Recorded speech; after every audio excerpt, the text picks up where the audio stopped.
व्याप्तमेन चराचरं तत्पदं दर्शितं येन तस्मै श्रीगुरवे नमः।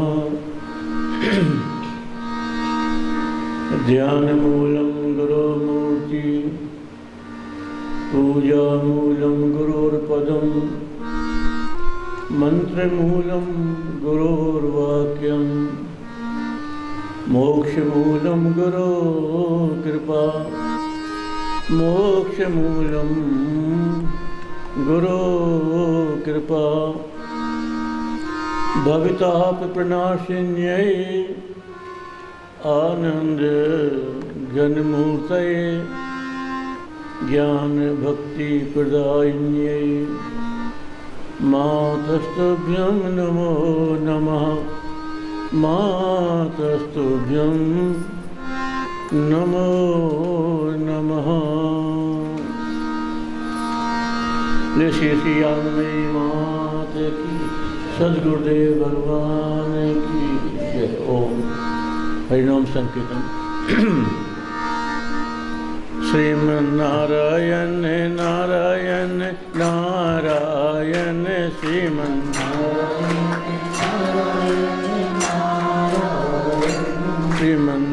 नारायण नारायण श्रीमन्नारायण नारायण नारायण श्रीमन्नारायण नारायण नारायण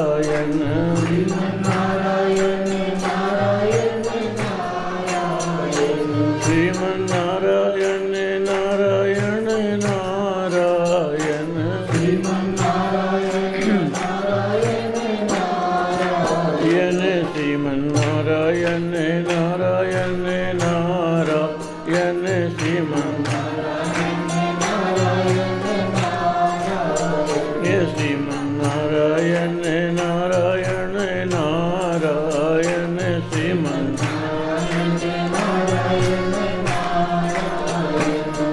श्रीमन्नारायण नारायण नारायण श्रीमन्नारायण नारायण नारायण श्रीमन्नारायण नारायण नारायण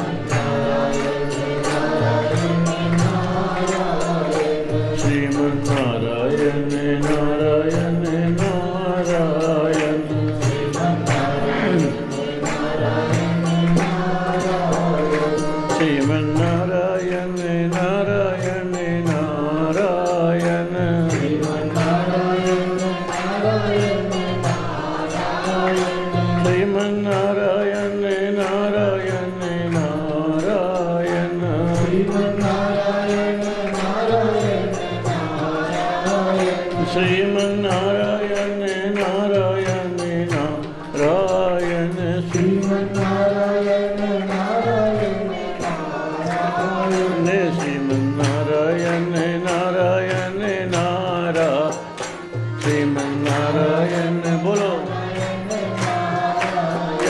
श्रीमन्नारायण नारायण नारायण श्रीमन्नारायण नारायण नारायण श्रीमन्नारायण नारायण नारायण श्रीमन्नारायण श्रीमन्नारायण नारायण नारायण श्रीमन्नारायण। बोलिए सच्चिदानंद भगवान की। अब मातृवाणी का पाठ।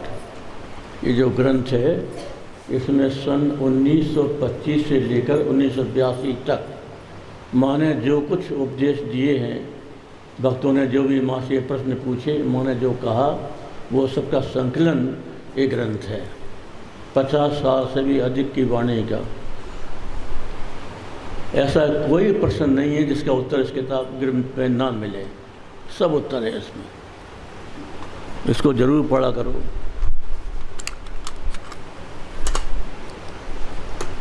देखो, अपन सुनते बहुत हैं, पढ़ते भी बहुत हैं, लेकिन जो प्रभाव रामचरितमानस को पढ़ने से होता है या गीता को पढ़ने से होता है वो सब ग्रंथों से नहीं होता। क्यों? कि उन शब्दों में शक्ति रहती है, भगवान की वाणी है।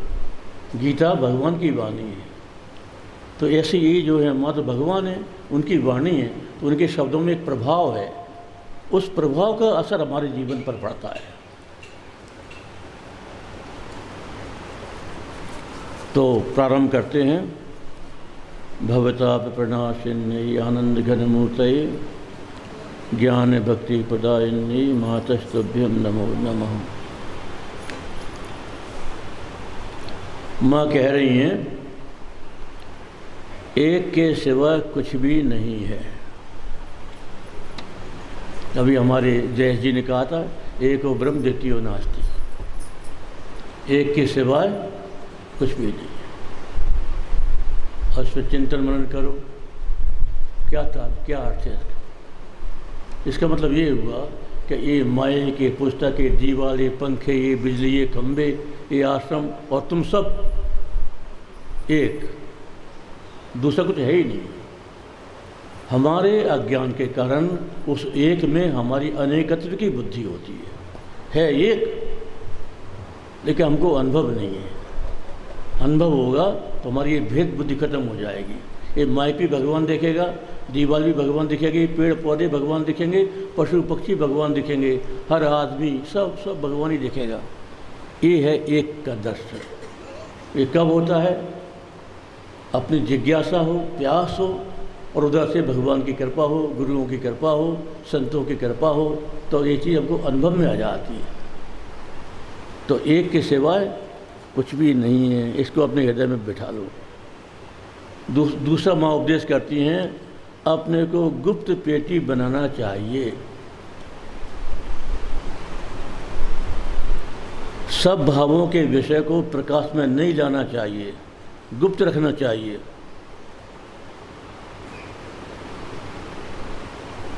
हम कुछ भी पूजा पाठ करते हैं, जप करते हैं, तो मान लो अपन ने 10 लाख जप कर लिया, अपन ढोल पीटते हैं, अरे हमने इतने लाख जप कर लिया, हम इतने घंटे पूजा करते हैं, हमने इतना दान धर्म कर लिया। मतलब ढोल पीटना, ये ढोल पीटने से हमारी जो शक्ति हुई थी अर्जित, वो सब खत्म। किसी को बोलो मत, साधना गुप्त है, गुप्त रखने की वस्तु है, उससे उसमें शक्ति का वृद्धि होती है। और अगर फैला दोगे, यहाँ तो आप बोलते रहोगे मैंने ऐसा किया, मैंने वैसा किया, तो समझो तुम्हारा करा धरा सब शून्य हो गया, सब पानी में बह गया। बोलो मत, चुपचाप करो। चाहे धर्म करना हो, जप करना हो, प्रश्न करना हो, जो भी तुमको आध्यात्म करना है, वो सब गुप्त पेटी बनाना चाहिए। अपने गुप्त पेटी बनाओ, बोलो मत, इससे शक्ति बढ़ेगी सब। हाँ, गुप्त बक्स के भर जाने के कारण यदि कुछ निकल पड़े तो फिर ध्यान मत दो। अगर मतलब पूरा भर गई तो फिर छलक जाए पानी, तो मटकी तो कोई बात नहीं, लेकिन मटकी तो भरी है ना, छलकना अलग बात। तुम अपने लक्ष्य पर चलते जाओ, जो कुछ थोड़ा प्रकट हो जाए, तुम स्वयं उसको प्रकट ना करो। तीसरा उपदेश, धर्म पथ में किंचित अहंकार की छाया भी लक्ष्य को आच्छादित कर देती है। अहंकार सबसे बड़ा शत्रु साधक का। मैंने किया, मैं ऐसा करूँगा, मैंने ऐसा मैं कर रहा हूँ, ये मैं जो आ रहा है ना, तो माँ कहती है ये जो मैं है, ये उससे तुम्हारा सब परमात्मा के ऊपर तुमने आवरण डाल दिया, मैं का आवरण डाल दिया। इससे बचो, अहंकार मत करो, बस करते जाओ। बोलते समय सावधान होकर बोलना उचित है। कभी कभी बुरी बातें सत्य हो जाती हैं। कभी बात बोलो तो क्या अपन जब गुस्से में होते हैं कुछ भी बोल जाते हैं। अपने घर में किसी से विवाद हो जाए, लड़ाई झगड़ा, कुछ भी अपन बोल जाते हैं, तो माँ सावधान करती हैं कि नहीं, यदि मान लो कोई बात तुमको बुरी लगती है तो थोड़ी देर रुको, रुकने के बाद बोलो, तो तत्काल जो क्रिया होती है वो सही नहीं होती। कुछ उसको गैप दो बीच में, तो तुम्हारा मन जब शांत हो जाएगा तो वाणी सही निकलेगी। और रिएक्ट एकदम से हो गए तो वो फिर सही नहीं। वो बात तेरा ऐसा हो जाए, तेरा ऐसा हो जाए, गुस्से में बोल देते हैं ना, तो माँ कहती है पता नहीं कौन से मुहूर्त में तुमने कौन सी वाणी बोल दी और वो सत्य हो जाए। तो इसलिए कभी भी ये बुरी बात बोलो ही मत, ध्यान रखो।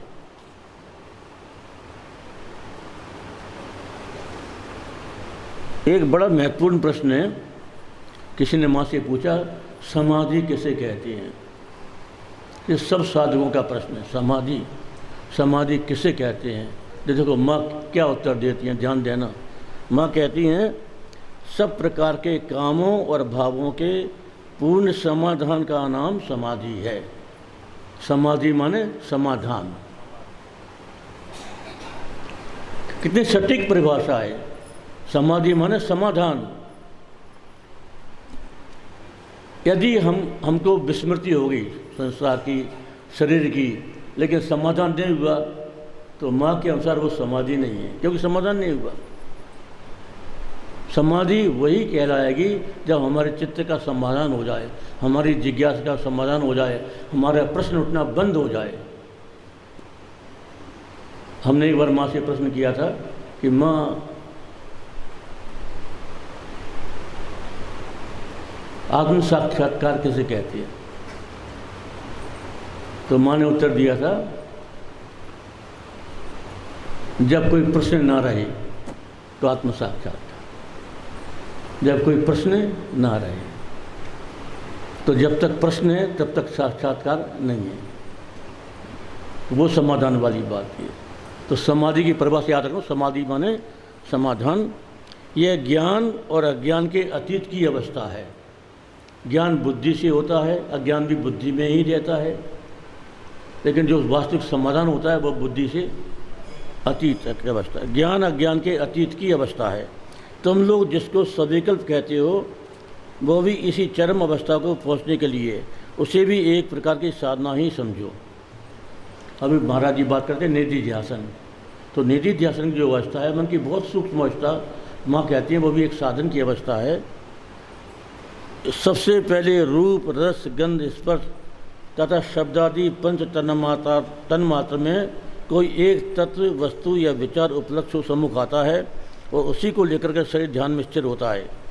इसके बाद वो लक्ष्य सर्व में होकर अहम भाव को ले कराता हुआ एक सत्ता में प्रतिष्ठित कर देता है।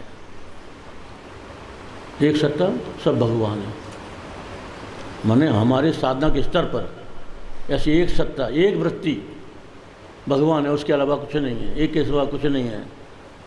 इस प्रकार की अवस्था यदि उन्नति को प्राप्त करे तो अंत में वो एक सत्ता भी कहीं विलीन हो जाती है। मतलब फिर ये भी नहीं रहता कि सब वो है, बस वो है सो है, ये हो जाता। तब क्या रहा क्या ना रहा, इसको समझाने के लिए कोई भाषा या अनुभूति नहीं रहती। शब्दों से परे हो जाता है। शब्दों से परे हो जाना ये समाधान की स्थिति है।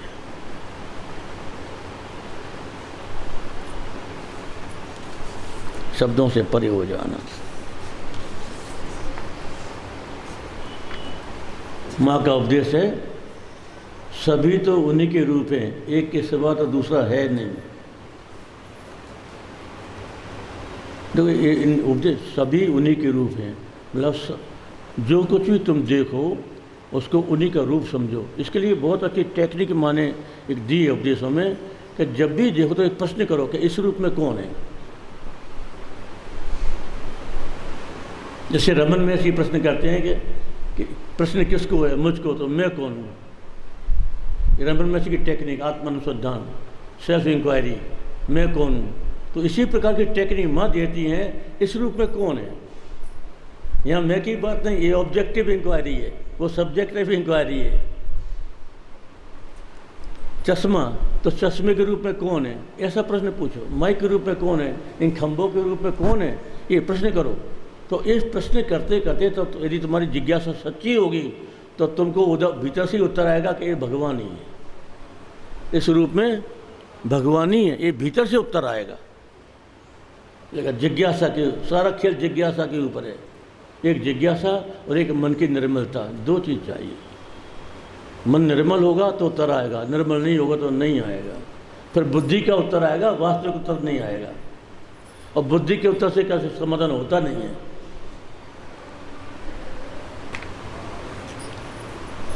अब एक और बड़ा, सभी का शुद्धता से खाना उत्तम है। सब जातियों के हाथ का खाना ठीक नहीं है। जब तक जाति ज्ञान है तब तक जाति भेद मानकर चलना ही अच्छा है। आहार शुद्ध और सत शुद्धि, अमृत वर्षण हो रहा है। जो महापुरुषों की जो वाणी है, कितना सुंदर, कितना गहरा विवेचन। तो ध्यान से सुनोगे तो जीवन धन्य हो जाएगा। इतना अच्छा विवेचन किया। हमने जो बात पकड़ी वो ये थी कि परमात्मा चैतन्य स्वरूप है। चैतन्य स्वरूप परमात्मा का या आत्मा का अनुभव जड़ साधनों से नहीं हो सकता। इंद्रियां जड़ हैं, मन, बुद्धि, 5 ज्ञानेंद्रियां, ये सब जड़ हैं। तो जड़ इंद्रियां परमात्मा का अनुभव करने में सक्षम नहीं है। तो फिर क्या उपाय है? हमारे पास तो यही साधन है। तो महापुरुषों ने एक दृष्टि दी, एक उपाय बताया, नीति नीति। निषेध करो। इंद्रियों के द्वारा, मन बुद्धि के द्वारा जो भी हमको अनुभव में आ रहा है उसका निषेध करो। ये नहीं, ये नहीं, ये नहीं। निषेध करते करते जब निषेध के योग्य कुछ न रह जाए तो परमात्मा जो स्वयं प्रकाश है वो प्रकाशित हो जाएगा। ये महापुरुषों की वाणी के द्वारा समझ में आया। तो एक तो ज्ञान की स्थिति ये है, निषेध के द्वारा निर्गुण निराकार परमात्मा जो चैतन्य स्वरूप है वहाँ तक पहुँचना, एक स्थिति। माँ कहती हैं कि ये भी बोध की पूर्णता नहीं है, क्योंकि यहाँ भी तुमने जड़ चेतन का भेद कर दिया, जड़ को अलग कर दिया, चेतन को अलग कर दिया। ये बोध की पूर्णता नहीं है, उसका अनिवार्य सोपान है। बोध की पूर्णता तब होगी माँ के शब्दों में, जब जिसका निषेध किया गया उसको भी तुम परमात्मा के रूप में ग्रहण कर लोगे। जिसको हटाया गया वो भी वही है। ये जब अनुभूति प्रकाशित होगी तो समझो तुम्हारा बोध पूर्ण हुआ। तो पहले तो था अहम ब्रह्मास्मि, सबसे हटा करके मैंने अपने आप को चैतन्य रूप से अनुभव किया। और दूसरा महावाक्य है सर्वम खलविदम ब्रह्म, सब ब्रह्म है। ये भी अनुभूति होनी चाहिए। तो ये अनुभूति निषेध से नहीं होगी, लेकिन निषेध उसका अनिवार्य सोपान है। जब तक निषेध पूर्ण नहीं होगा तब तक अन्वय भी पूर्ण नहीं होगा। तो सब ब्रह्म है, सब आत्मविदम सर्वम, ये सब आत्मा है। इसका अनुभव इति प्रक्रिया के द्वारा, ये वही है, वही है, वही है। तो ये सार बातें हैं। सभी महापुरुषों का बहुत बहुत आभार हृदय से। कितने अच्छे सुनने को मिला, हम तो धन्य हो गए। अब तुम धन्य हुए नहीं हुए तुम जानो, हमको तो अच्छा लगा सर। अब ध्यान से सुनना है। अब हम भगवान नाम का संकीर्तन करो।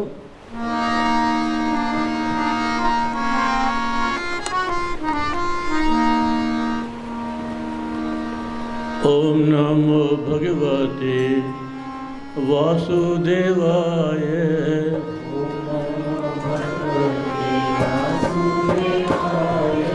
ओम नमो भगवते वासुदेवाय।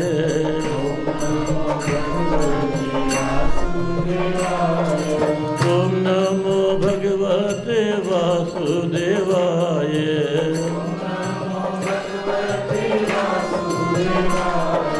ओम नमो भगवते वासुदेवाय।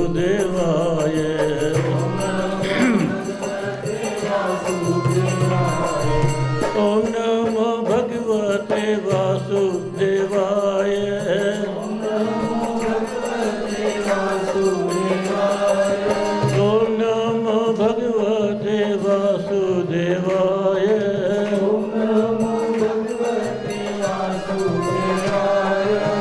ओम नमो भगवते वासुदेवाय।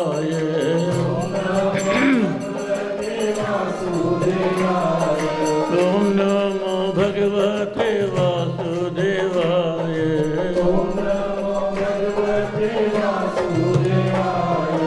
ओम नमो भगवते वासुदेवाय।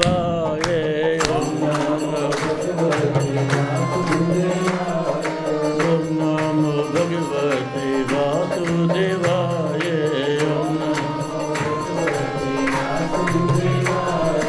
ओम नमो भगवते वासुदेवाय।